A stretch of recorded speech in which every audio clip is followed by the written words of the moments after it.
Mga kaibigan, welcome back. Ito ang pag-uusapan natin, Lebron Lopez sa Japan B-League na. Coach Tim Cone, bakit tinanggihan ang tune-up games ng Japan at Korea? At 3 months to go na lang before ang Asia Cup, wala pa ring hatol kay Brownlee. Mahirap yan.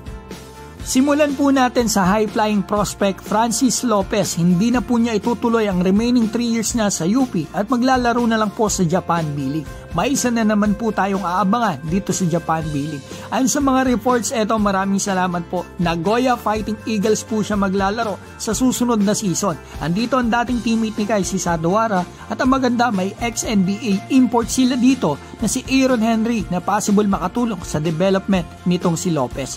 28 wins, 30 losses sa kakatapos lang na season ang FE Nagoya. Sana makapagbigay etong si Lopez ng instant impact para tumaas ang kanilang panalo sa susunod na season.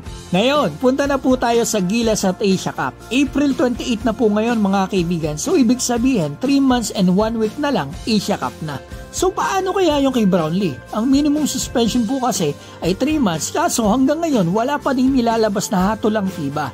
Gaya nga ng sabi ko, baka nga mamaya 3 months lang yung minimum suspension kay Brownlee, kaso baka mamaya ilabas yan next month pa, baka di na umabot. Kaya medyo nahihiwagahan lang talaga ako, pero sana umabot si Justin Brownlee. So ito po mga kaibigan, ayon po pala sa report ng Spin, maraming salamat po.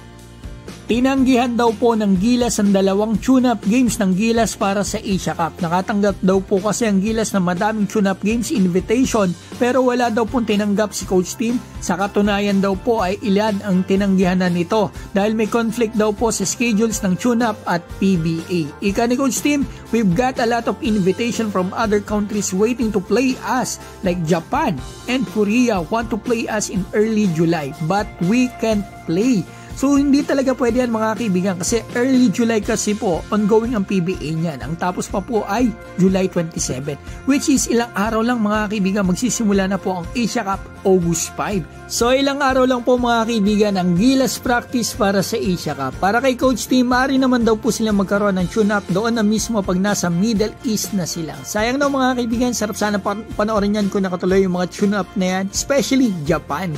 So yun mga kaibigan ng video natin, gusto ko pong mabasa, madinig yung inyong mga opinion about dito sa video na ito.